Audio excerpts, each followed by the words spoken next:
성경에는 많은 사람의 이름이 나옵니다.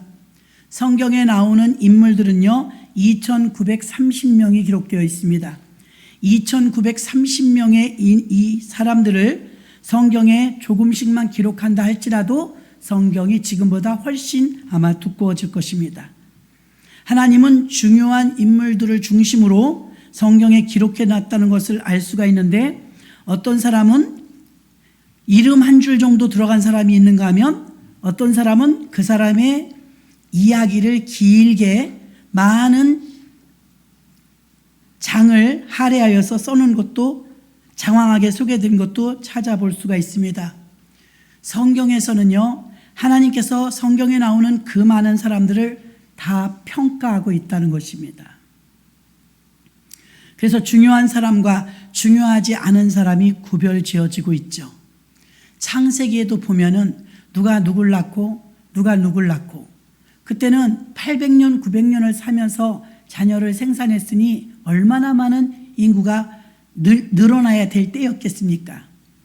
그런데도 어떤 사람은 그 족보에 들어가지 아니한 사람들은 그냥 지나가 버리고, 어떤 사람은 그 족보를 끝까지 추적해서, 마태복음 1장에 기록되어 있죠. 아브라함부터 다윗까지 14대요. 다윗에서 예수까지 14대요. 이렇게 14대 그의 족보가 근거를 보면 예수 그리스도가 어느 족보에서 누구를 통해서 나왔는지를 추적한 것을 알 수가 있습니다. 하나님은 우리의 중심을 보시기 때문에 누가 중요한 사람이고 누가 중요하지 않은 사람인지 우리는 잘 모릅니다. 그러나 주님은 지금도 우리 이 많은 사람 가운데서 누가 더 중요하고, 목사님이니까 중요하고, 그렇지 않습니다.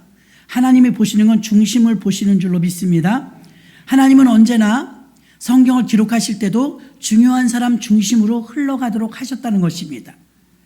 그래서 성경을 한 권으로 쓰여져 있긴 하지만 그 안에 내용에 들어있는 인물들이 2930명이나 된다는 것입니다.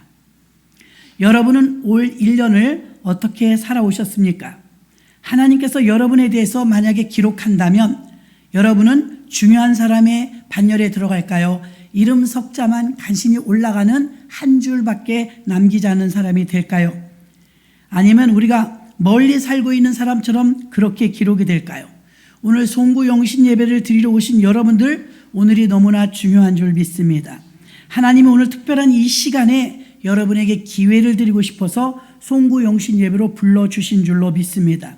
하나님이 오늘 이 특별한 시간에 여러분의 송구 영신 예배를 통해서 다시 재기할 수 있고, 다시 인생의 새 출발할 수 있도록, 지금까지는 365일이었다면 내일은 366일, 모레는 367일 그렇게 가야 되는데, 우리에게 새로운 기회를 주시느라고 365일마다 내일은 또 새날입니다.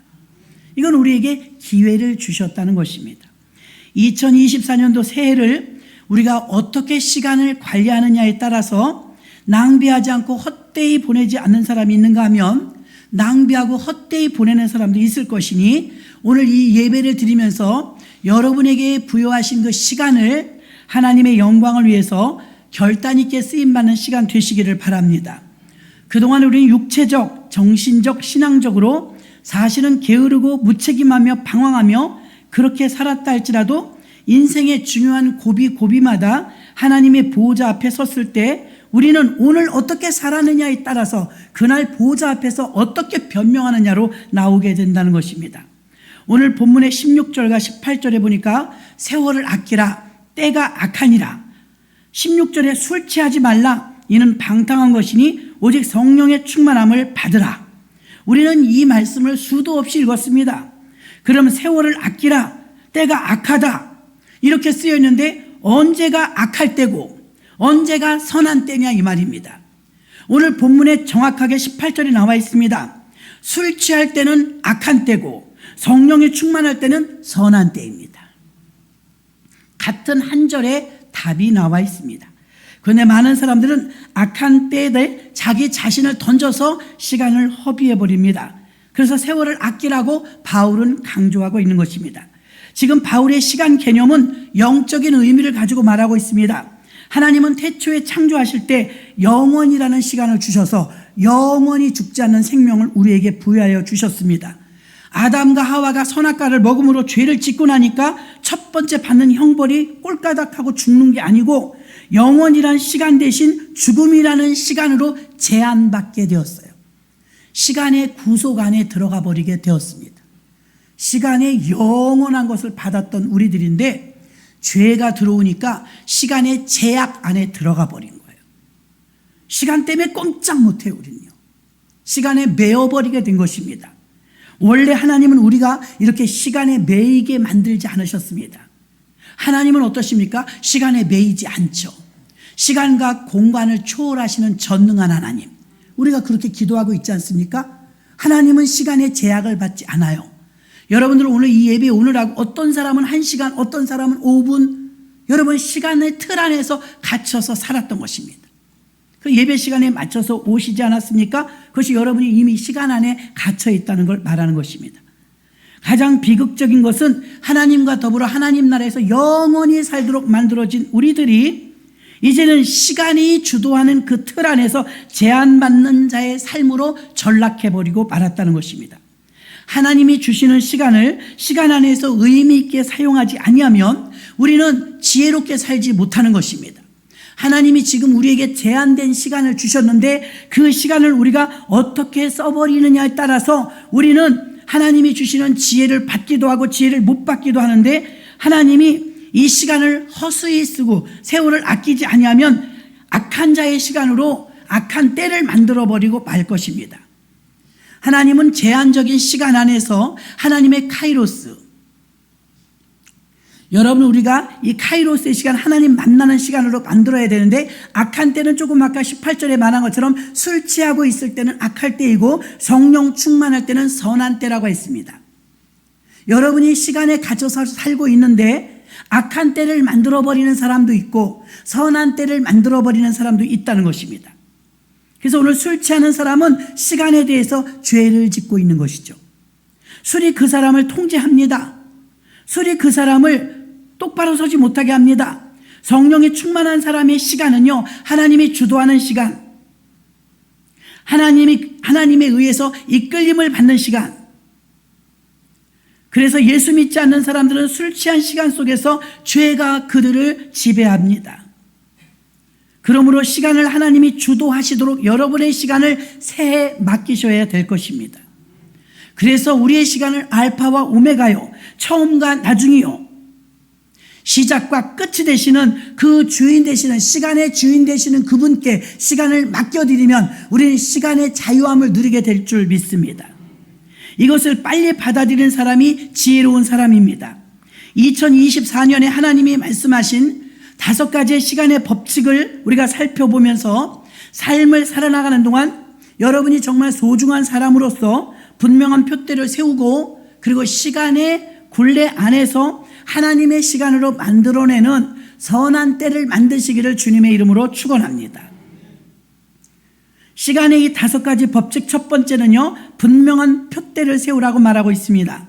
빌립보서 3장 13절로 14절 보니까 형제들아 나는 아직 내가 잡은 줄로 여기지 아니하고 오직 한 일 즉 뒤에 있는 것은 잊어버리고 앞에 있는 것을 잡으려고 표대를 향하여 그리스도 예수 안에서 하나님이 위에서 부르신 부름의 상을 위하여 쫓아가노라. 아멘. 새로운 표대를 세우라는 것입니다. 새해가 되었습니다. 여러분 기도 제목도 정하시고 또 하나님이 감동 주시는 대로 새해의 어떤 목표도 생각하셔야 됩니다. 표대가 없다면 방향이며 인생이 흔들릴 수밖에 없습니다. 표대가 없는 사람은요, 잘못된 의식을 가지고 있습니다. 바울이 말하는 이 표대는 구원입니다. 구원의 표대라면 예수를 믿고 그 마음대로 내가 살고 싶은 대로 사는 것이 아니라 구원의 완성을 위해서 달려가고 있다 이 말입니다. 영적으로 거룩한 삶을 살며 하나님이 말씀하시는 그 말씀의 깊이를 알고 깊이 기도하고 그 기도하는 시간을 통해서 하나님이 우리 가슴에 불을 붙여주실 때까지 사모하며 기도하라는 것입니다. 예배를 드릴 때, 여러분이 기도를 할 때, 아니면 여러분들이 사명을 감당할 때 열정이 있으십니까? 똑같이 여러분 특성을 하거나 이렇게 찬양을 해도요, 어떤 때는 성령 안에 잡혀서 할 때가 있어요. 그때 너무 보람되죠. 어떤 때는 뒤통수가 부끄러울 때가 있어요. 야, 자괴감이 느껴질 때가 있어요. 목사도 그럴 때 있습니다.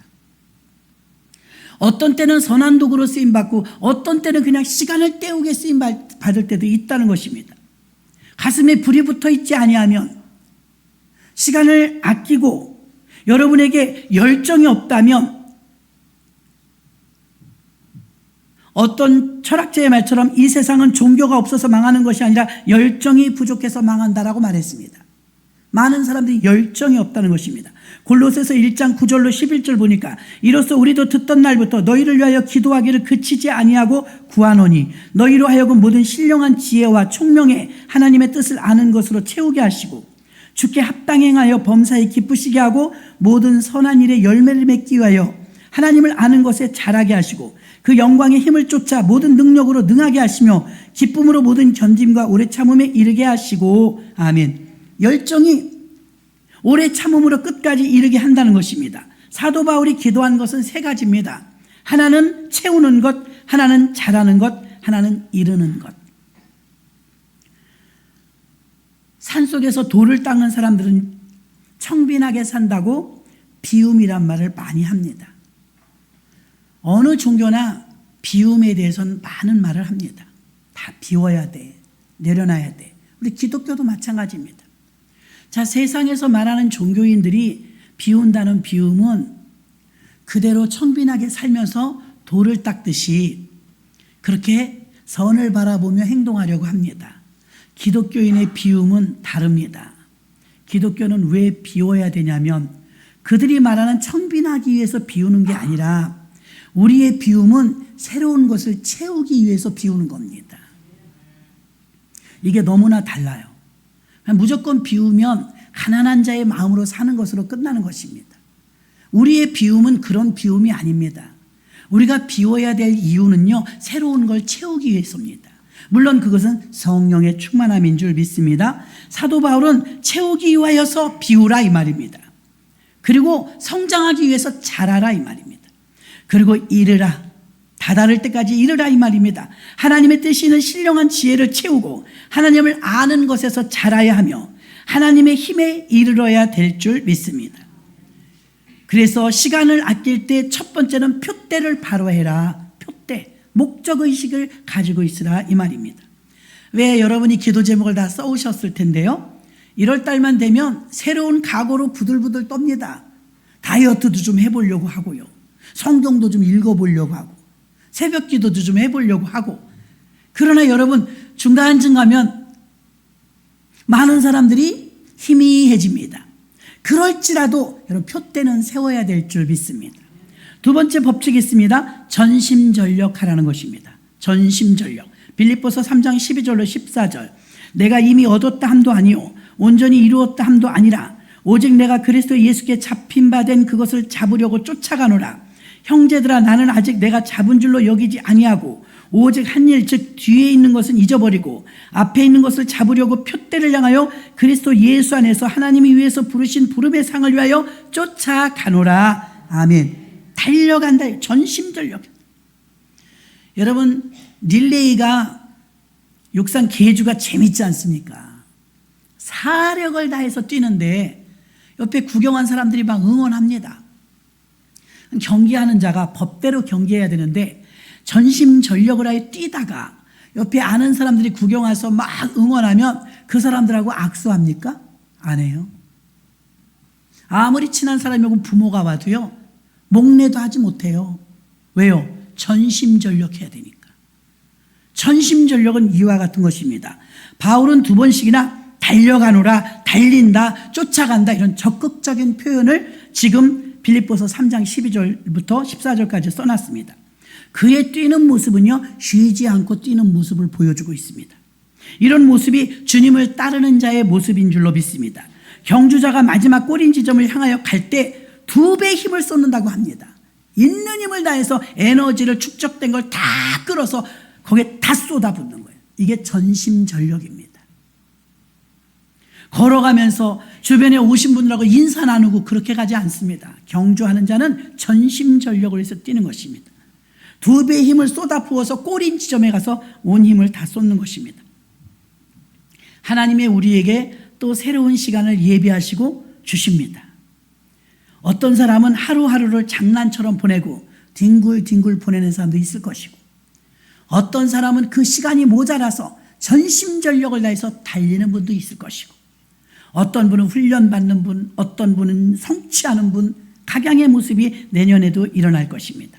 우리가 제일 조심해야 될 것은 무엇입니까? 라오디게아 교회처럼 미지근한 것입니다. 반대되는 모습은 로마서 12장 11절에 부지런하여 게으르지 말고 열심을 품고 주를 섬기라. 교회 다니라고 써있지 않아요. 너희가 부지런하고 게으르지 말며 열심을 품고 주를 섬기라고 했습니다. 교회 다니라고만 써있는 게 아닙니다. 주를 섬기되 열심을 품고 최선을 다하여 달리라는 것입니다. 예수님이 경계하셨고 경고하셨던 라오디게아 교회를 볼까요? 계시록 3장 9절입니다.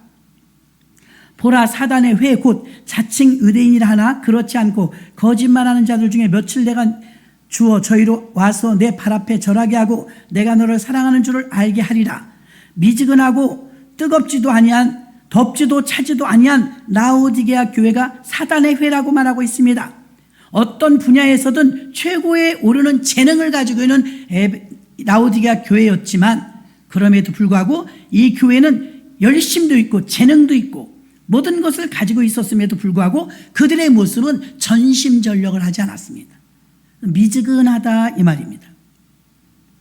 다른 사람이 따라갈 수 없는 열심이 있다면 진짜 목숨을 걸고 열심을 다하여 예수님의 모습을 볼까요? 어차피 힘을 다하든 못하든 예수님의 꼬린 지점 목적지는 죽음이에요. 저는 한번 생각해 봤습니다. 갈보리 언덕이요, 직선으로는 한 500m, 우리가 가면 한 800m 걸어 올라가야 예수님이 십자가에 달렸던 골고다에 올라갑니다. 거기를 올라가면서 예수님이 쓰러졌던 장소마다 체크가 돼 있어요. 여기서 쓰러지셨다고. 눈물을 흘리면서 그 순례길을 따라가는 분도 있고요, 기도하면서 올라가는 분도 있습니다. 저는 그 발자취를 따라가면서 이런 생각을 했습니다. 이렇게 죽을 힘을 다해서 뭐하러 올라가셨나? 올라가서 만세하고 태극기를 꼽는다면 올라가겠어요? 그렇게 죽을 힘을 다해서 올라가서 죽는 거예요. 올라가서 죽는 일에 그렇게 사력을 다해야 할까요? 그 길다면 길고 짧다면 짧은 길을 터덜터덜 따라 올라가면서 묵상하게 되더라고요. 주님, 제가 만약에 이 길을 간다면 나는 그렇게 부지런히 안 갈 것 같아요. 어차피 죽을 거. 올라간 목적지에서 죽는 거예요. 그 죽는 일에 내가 왜 최선을 다해야 돼요?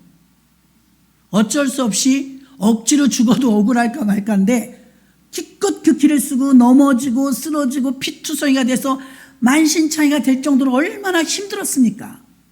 근데 그렇게까지 해서 올라가면 사느냐? 아니요, 죽어요. 예수님은 그랬다 이 말입니다.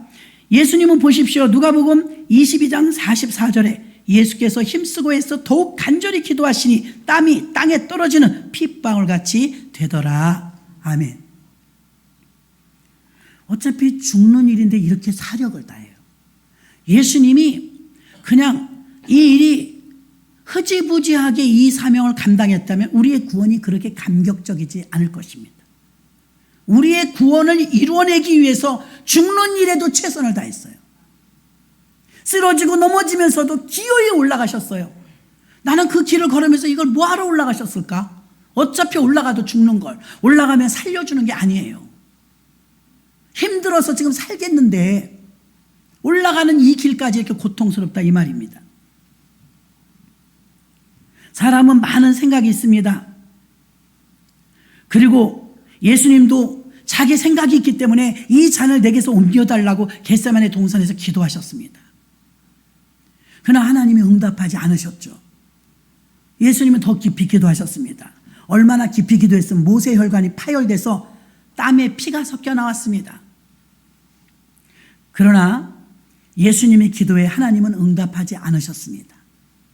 그래서 예수님은 이렇게 기도를 바꿉니다.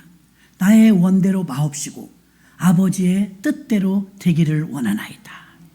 우리가 정말 깊이 기도하는 사람이라면 내 뜻을 관철시키고 기어이 응답을 받아내는 게 기도가 아닙니다. 더 깊은 기도는 아버지의 뜻이 이루어지길 원합니다.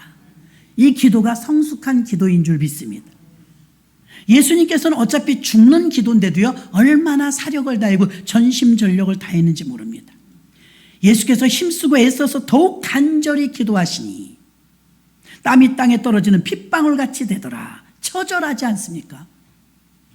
이게 전심전력입니다.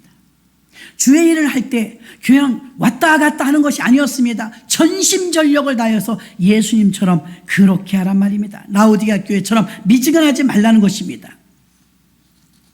우리는 5가지 법칙 가운데서 두 번째 법칙은 전심전력하라. 세 번째 법칙은요, 한 곳에 모든 것을 집중해서 살라는 집중력입니다.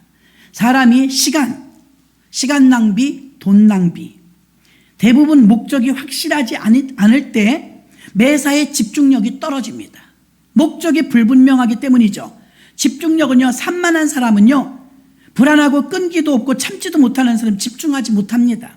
예배 시간에도 산만해서 집중하지 못합니다. 기도를 해도 중언부언합니다. 마태복음 6장 31절에 그러므로 염려하여 이르기를 무엇을 먹을까, 무엇을 마실까, 무엇을 입을까 하지 말라. 왜 이렇게 많은 생각을 해요? 기도 하나 하는데 무엇을 먹을까, 무엇을 마실까, 무엇을 입을까 하지 말라. 집중력이 떨어졌다는 것입니다. 중언부언하면서 여러 가지를 하면 기도를 많이 하는 줄 아는 거예요. 그렇지 않다는 것입니다. 겟세마네 동산에서 기도할 때 제자들의 기도와 예수님의 기도는 정말 대조적이었습니다. 예수님은 전심전력을 다해서 절대성을 가지고 기도했습니다. 제자들은요, 필연성을 느끼지 못했어요. 내일 하면 되지 뭐. 모레 하면 되지 뭐. 그들은 적극성을 가지지 못했고 절대성도 없었으며 그들은 여러 가지를 생각했습니다. 무엇을 먹을까, 무엇을 입을까, 무엇을 마실까. 이렇게 많은 생각을 했다는 것은 집중력을 잃어버렸다는 걸 말합니다. 그래서 마태복음 6장 33절에 보면 너희는 먼저 그의 나라와 그의 의를 구하라. 그리하면 이 모든 것을 너희에게 더하시리라. 아멘. 하나님의 나라와 그의 의에 집중하면 흔들리지 않습니다. 회개가 무엇입니까? 죄와 같은 더러운 배설물을 과감하게 버리는 것에 집중하는 것입니다. 내가 망가져도 내가 버려지는 그 일이 주님이 원하시는 일이라면 집중해서 찾아서 기도하는 것입니다. 분노와 불평과 미움과 시기와 오만과 이기주의와 욕심과 교만을 버리는 데 집중하면 여러분의 영성은 살아날 것입니다. 고린도전서 9장 25절에도 이기기를 다투는 자마다 모든 일에 절제하나니 저희는 썩을 멸류관을 얻고자 하되 우리는 썩지 아니할 것을 얻고자 하느니라. 아멘. 여러분이 진정 성공하기를 원하신다면 절제할 줄 알아야 해요.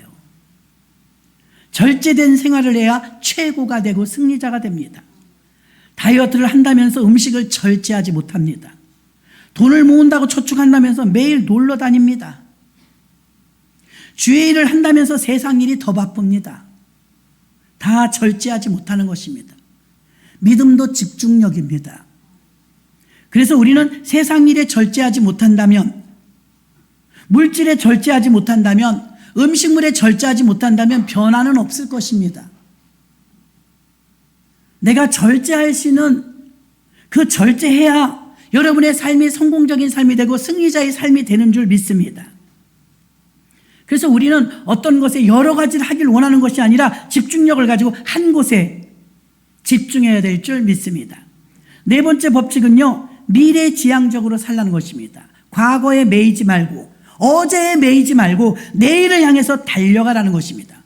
과거나 현실만 보지 말고 미래를 보라는 것입니다. 지나간 2023년 이제 1년 동안 달려왔죠. 이제 여기 묶여있지 말라는 것입니다. 실수한 것도 실패한 것도 고통과 문제와 고난 모두 벗어버리고 이제는 미래를 향하여 점프해야 될 줄로 믿습니다. 빌립보서 3장 13절에 보니까 형제들아 나는 아직 내가 잡은 줄로 여기지 아니하고 오직 한 일 즉 뒤에 있는 것은 잊어버리고 앞에 있는 것을 잡으려고 달려가노라. 바로 이것입니다. 뒤에 있는 것과 앞에 있는 것 중에 뒤에 있는 건 잊어버리고 앞에 있는 것을 잡으려고 달려가라는 것입니다. 순서가 중요합니다. 뒤에 있는 것을 먼저 잊어버려야 앞에 있는 것을 잡을 수가 있는 것입니다. 많은 사람들이 자기에게 주어진 시간을 주도하지 못하는 것은 과거와 현재에 매달려 있기 때문에 어떤 사람은 과거의 실패에 묶여서 현재도 비참하게 살아요. 과거의 금송아지를 가지고 있었던 걸 노래를 합니다. 다 소용없습니다. 앞을 향하여 달려가야 하는데 계속 과거에 매여 있습니다. 그럼 전진하지 못합니다. 왜 실패합니까? 뒤에 것은 버려야 하는데 앞에 것은 못 보고 뒤에 것만 보기 때문입니다. 실패에 묶여 있으면 현재에서 한 발짝도 움직이지 못한다는 것입니다. 어떤 사람은 과거에 성공했던 것 때문에 오늘 겸손하지 못합니다. 너무나 화려하게 살았기 때문에 그걸 내려놓지 못하는 것이죠. 과거의 자신에서 애굽의 굴레에서 벗어나야 앞으로 나아가고 가나안을 향해서 갈 수가 있는데 아직도 광야에 나와 있는데도 애굽 이야기만 합니다. 그 사람은 현재를 뛰어넘지 못한 상태인 것입니다. 정말 나를 위대하게 만드는 것은 과거의 직분이나 명예나 지위나 경험이 아니라 지금 현재를 뛰어넘는 미래인 것입니다. 뒤의 것은 잊어버리고 앞에 있는 것을 잡으려고 달려가는 사람이 되시기를 주의 이름으로 축원합니다. 정말 미래지향적인 사람이 되려면 바울처럼 뒤의 것은 버리고 앞에 것을 향하여 달려가야 합니다. 왜 많은 사람들이 좌절하며 과거에 매여 있습니까? 화려했던 과거에 매여 있으므로 앞에 바라보지 못하고 있는 것입니다. 하나님은 우리가 어제까지도 과거입니다. 과거에 매여 있어서 그 자리에서 뭉개고 있는 걸 원하지 않으십니다. 얼마든지 새로운 힘을 받아서 앞으로 점프하기를 원하십니다. 마태복음, 마가복음, 누가복음, 요한복음은 다 복음이 붙어 있어요. 복음은 기쁜 소식이란 뜻입니다. 마태가 전하는 기쁜 소식, 요한이 전하는 기쁜 소식이란 말입니다. 기쁜 소식에서 머물러 있는 것이 아니라 기쁜 소식을 가지고 사도행전으로 점프해야 합니다. 복음은 우리에게 구원을 주시는 능력이 되죠. 복음 가지고 충분히 구원받습니다. 우리는 구원만 받으려고 이 땅에서 예수 믿는 게 아닙니다. 구원받은 자답게 살고 더 많은 사람을 구원하는 일에 쓰임받으며 더 나아가 사도행전으로 점프해서 성령 충만을 사모하고 받아서 성령 충만 받은 자들이 교회를 올바로 세우는 것, 그것이 우리가 바라봐야 될 미래인 줄 믿습니다. 로잔 대회가 금년에 우리나라에서 있습니다. 이번에 슬로건이 뭔지 아십니까? 사도행전으로 세우는 교회입니다. 사도행전 교회는요, 분류를 두 가지로 할 수 있습니다. 선교적 사도행전, 교회론적 사도행전. 로잔 대회가 이번에 사도행전으로 세우는 교회는요, 교회론적 사도행전이에요. 우리가 매일 외치는 처치 플랜팅, 사도행전 교회로 돌아가자. 왜요? 전 세계 교회가 위기를 맞아 코로나 이후에 급감을 하게 되어지고 교회들이 어려움을 겪고 있거든요. 돌파하려고 하는데 다른 복음서에서 머물러 갖고는 구원받고 이신칭의 복음에서는 이기지 못합니다. 오직 의인은 믿음으로 말미암아 살리라 해서 내 구원, 개인적인 구원만 받는 것으로 멈춰서는 이기지 못한다는 것입니다. 새로운 무기가 장착돼야 되는데 새로운 무기는 성령 충만한 사도행전입니다. 사도행전의 믿음이 아니고는 이길 수 없다는 것입니다. 그래서 빌리그레함 목사님을 통해서 세워졌던 세계 최초의 그 로잔의 스위스 로잔에서 시작한 로잔 대회가 전 세계 기독교회 올림픽과 같습니다. 4년에 한 번씩 있습니다. 우리나라가 이번에 유치해서 국제 송도 인천에서 그 로잔 대회가 이루어지고 있는 전 세계에서 수백 명이 오실 것입니다. 그리고 이제 기독교 잔치가 이루어질 것이죠. 거기에 제목이 사도행전으로 세우는 교회입니다. 미국이나 영국에서 우리나라에 선교사님들을 파송했지요. 아무리 우리가 후발주자로 뛴다 할지라도요, 복음의 이 순항, 복음의 바람을요 3, 40년 뒤져요. 우리가 아무리 쫓아가려고 해도 3, 40년 늦어요. 우리가. 그런데 3, 40년 늦어야 되는데 처치 플랜팅을 지금도 곳곳에서 하는 교회들이 나오고 있다는 거죠. 태평양을 건너왔다는 거죠. 이것은 교회가 크고 작고의 문제가 아닙니다. 사이즈의 문제가 아니라 비전의 문제이죠. 전 세계 100만 교회가 있다고 말했습니다. 교회도 그렇지만 전 세계에 있는 교회도 100만 교회가 다 같이 움직이는 건 아니에요. 15% 정도의 교회가 열심히 뜁니다. 그러면 15% 정도 되는 그 대형 교회라든가 살아있는 교회들이 나머지 85%의 교회를 끌고 가는 거예요. 그래서 그 약 15% 정도 되는 이 교회가 전 세계에서 한국에 있든 미국에 있든 영국에 있든 일본에 있든 그 15%의 교회는 중앙되는 센터 교회입니다. 중심되는 교회. 그래서 우리 교회는 작은 교회라 할지라도 우리는 그런 센터 교회가 되자 이 말입니다. 변두리에 묶여있는 교회가 아니라 전진하고 발전하고 나아갈 수 있는 교회, 세계의 교회와 어깨를 나란히 할 수 있는 교회, 바로 센터 교회입니다. 우리는 빈 시간들에 대한 계획을 가지고 있어야 합니다. 예수님도 그렇게 바쁘셨어도 빈 시간이 있었어요. 새벽 같은데 시간이 조금씩 남았단 말입니다. 마가복음 1장 35절에 보니까 새벽 오히려 미명에 예수께서 일어나 나가 한적한 곳에 가서 거기서 기도하시더니, 아멘. 조금 시간이 나면 이 빈 시간을 계획적으로 쓰셨다는 거예요. 산에 가서 산기도 하시면서 새벽 기도를 하셨단 말입니다. 예수님은 빈 시간에 대해서도 계획을 갖고 계셨습니다. 일하는 시간과 일하지 않는 시간과 기도하는 시간을 맞춰놓고 사셨다는 것입니다. 대부분 사람들은 성공한 후에 길게 가지 못하고 무너지는 경우를 가끔 봅니다. 성공하면 사람들이 배고픈 시절을 잊어버립니다. 돈이 없을 땐 가난한 마음을 가지고 있지만 돈이 생기면 마음이 부풀려집니다. 낮은 마음이 잘 되지 않아요. 그래서 우리는 항상 깨어 있어야 하고 기도해야 하고 기름 준비해야 우리가 지킬 수 있고, 언제 무너질지 모르기 때문에 너희가 선줄로 생각하면 넘어질까 조심하라. 바울이 경고해 주고 있는 것입니다. 세월을 아끼는 것이 가장 지혜로운 것이며 악한 때가 있고 선한 때가 있다 이것입니다. 어떻게 구별하냐? 술 취한 때는 악한 때요, 성령이 충만한 때는 선한 때입니다. 우리에게 또 24시간을 내일부터 주십니다. 새로운 시간. 이 시간을 하나님께서 우리가 선한 때로 만들지 악한 때로 만들지 세월을 아끼라고 말하고 있는 것입니다. 똑같은 시간을 가지고 쓰는데 어떤 사람은 28시간처럼 쓰고 어떤 사람은 10시간처럼 씁니다. 우리에게 달려있는 것입니다. 우리가 째깍째깍 지나가는 이 시계는요, 크로노스의 시간이라고 합니다. 공통적인 시간, 전 세계가 똑같이 느끼는 시간, 크로노스라고 합니다. 그러나 헬라의 카이로스는 다릅니다. 카이로스는 주님이 나를 위해 예비된 시간, 하나님을 만나는 시간, 하나님의 계획과 섭리의 시간이 카이로스의 시간입니다. 하나님은 여러분을 새해에 카이로스로 만나길 원하십니다. 일괄적으로 주어진 24시간 크로노스의 시간 안에서 여러분이 주님을 만나는 카이로스를 만들기를 원하십니다. 우리 항상 깨어 있어야 하고 우리가 언제 무너질지 모르기 때문에 세월을 아끼는 것이 가장 지혜로운 것입니다. 날마다 성령 충만을 받는 것이 능력 있는 삶을 사는 것이며, 하나님은 심은 대로 거둔다고 하셨고 희생한 만큼 소출을 주시며 일한 대로 갚아주신다고 했습니다. 예수 믿고 구원받는 데는 조건이 없습니다. 천하의 어떤 인간도 자랑하지 못하게 하시려고 구원받는 건 이신칭의 믿으면 구원받습니다. 여러분은 예수 믿습니까? 예, 우린 구원받았습니다. 어쩌면 이렇게 생각하면 너무 싱겁지 않아? 너무 쉬워서 그렇게 생각합니다.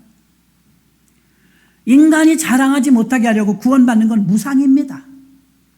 그러나 축복은 행한 대로 갚습니다. 눈물을 흘리며 씨를 뿌린 자는 기쁨으로 단을 거둘 것이고, 분명히 하늘에 공적과 상이 있다고 했기 때문에 이 땅에서 헌신하고 봉사하고 공적을 쌓는 것입니다. 디모데후서 4장 7절로 8절에 보니까 내가 선한 싸움을 싸우고, 바울의 이 말을 좀 눈물 납니다. 얼마나 처절하게 살았는지. 내가 선한 싸움을 싸우고 나의 달려갈 길을 마치고 믿음을 지켰으니 이제 후로는 나를 위하여 의의 면류관이 예비되었으므로 주 곧 의로우신 재판관이 그날에 내게 주실 것이니 내게만 아니라 주의 나타나심을 사모하는 모든 자에게니라. 그 찬양이 막 생각이 나고 떠오르네요. 선한 싸움을 싸우고 있냐 이 말입니다. 시간을 아끼고 처절하게 싸우고 있냐 이 말입니다. 우리는 끝까지 달려가야 합니다. 주님이 다시 오시는 그날을 바라보며 더욱 시간을 아끼고 충성해야 합니다. 로마서 12장 2절에 너희는 이 세대를 본받지 말고 오직 마음을 새롭게 함으로 변화를 받아 하나님이 선하시고 기뻐하시고 온전하신 뜻이 무엇인지 분별하도록 하라. 아멘. 이 세대를 본받지 말래요. 이 세대의 유행이라면 막 본받으려고 합니다. 요새 대세라고 말합니다. 성경은 그걸 쫓아가라고 말하고 있지 않습니다. 이 세대를 오히려 본받지 말라고 말하고 있는 것입니다. 우리는 성경을 본받아야 될 줄로 믿습니다. 이 세대는 분별력을 잃어버렸습니다. 헛된 시간을 보냅니다. 또 세월을 아끼지 않습니다. 흥청망청 삽니다. 다가오는 2024년도 이제 10분 남짓밖에 남지 않았는데 우리 모두 성령 충만하시기를 바랍니다. 우리 모두가 하나님이 주시는 새로운 은혜와 축복의 시간을 향해서 다시 일어나서 힘차게 전심전력을 다하여 뛰어야 할 것입니다. 새로운 은혜와 축복의 시간을 향해서 다시 힘차게 전진하는 우리 교회와 여러분의 가정과 여러분이 되시기를 주의 이름으로 축원합니다. 송구 영신 예배를 통해서 시간의 법칙을 지금 알려주고 계시는 것입니다. 똑같이 24시간이지만 이 24시간의 시간을 하나님의 가르쳐준 시간을 기억하면서 어떻게 하면 카이로스의 시간을 만들 것인가, 크로노이스의 시간으로 그치고 멈춰있는 것이 아니라 카이로스의 시간을 만들어서 하나님을 만나고 감격하고 주님과의 그 잦은 만남을 통해서 선한 때를 많이 만들어내시는 것을 주님이 원하십니다.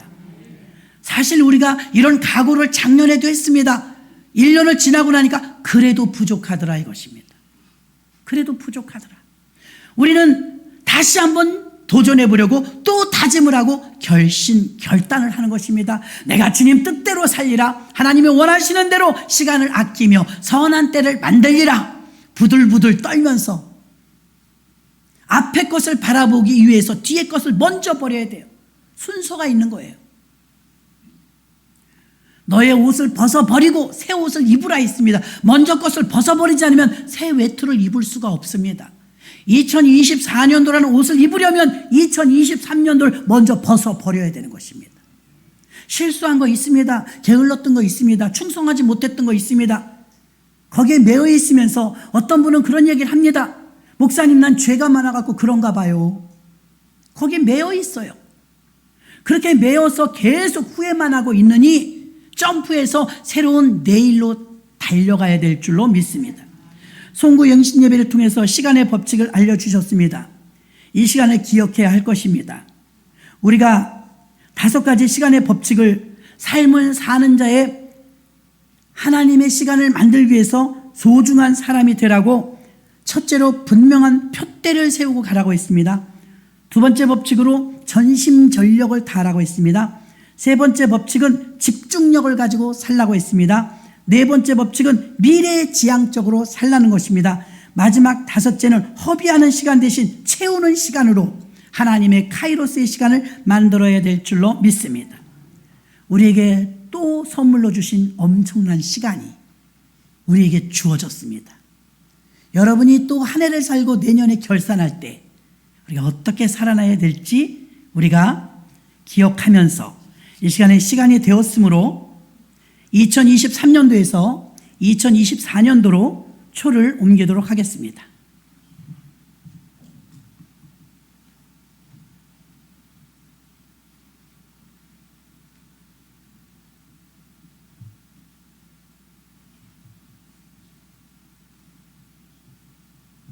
하나님께 박수 올립니다. 이제 이 시간은 없애버리고 새로운 2024년도를 향해서 출발하시는 우리 모두가 되시기를 바랍니다. 말씀을 생각하시면서 2024년도에 주어진 시간을 지금부터 뜁니다. 어찌 살 것인지, 선한 때를 만들 것인지, 악한 때를 만들 것인지 이길 수 있게 해달라고, 이 시간을 잘 활용하게 해달라고 하나님께 통성으로 기도하겠습니다. 살아계신 아버지 하나님 감사합니다. 하나님이 말씀하시는 시간의 법칙이 있습니다. 우리가 이 시간 5가지의 법칙을 한번 살펴보았습니다. 분명한 표대를 세우라는 것입니다. 매 순간 전신전력을 다하라는 것입니다. 한 곳에 모든 것을 집중하고 산만하지 말라는 것입니다. 미래지향적으로 과거를 버리라는 것입니다. 허비하는 시간 대신 채우는 시간으로 2023년도를 우리는 달려야 할 것입니다. 하나님 아버지 감사합니다. 하나님께서 우리에게 송구 영신 예배를 통하여서 무의미하게 한 해를 맞이하는 것이 아니라 뜻깊은 한 해를 맞이할 수 있도록 인도하시니 감사를 드립니다. 하나님 아버지 감사합니다. 진심으로 감사합니다. 세상에 있는 것이 아니고 세상에서 흥청망청 있는 것이 아니라 구별된 자리에서 하나님께 예배하며 한 해를 보내며 한 해를 아버지 맞이할 수 있도록 구별된 백성 삼아주신 것을 진심으로 고맙고 감사합니다. 하나님 올 한 해 우리가 기도 제목들이 있습니다. 하나님 이루어 주시옵시고 주께 영광 돌릴 수 있도록 은혜 내려 주옵소서. 예수님의 이름으로 기도합나이다. 아멘. 한 해를 마무리하는 마음과 한 해를 시작하는 마음으로 촛대를 옮겼고요. 한마음 기도를 올리겠습니다. 성구는 읽지 않으시고 제가 생각 그러면 여러분은 빨간 글씨를 읽어주시며 여러분의 기도가 되기를 바랍니다. 한마음 기도 생각. 시몬의 아들 가룟 유다에게 예수를 팔려는 생각을 넣었다고 했습니다. 우리의 마음에 예수님께로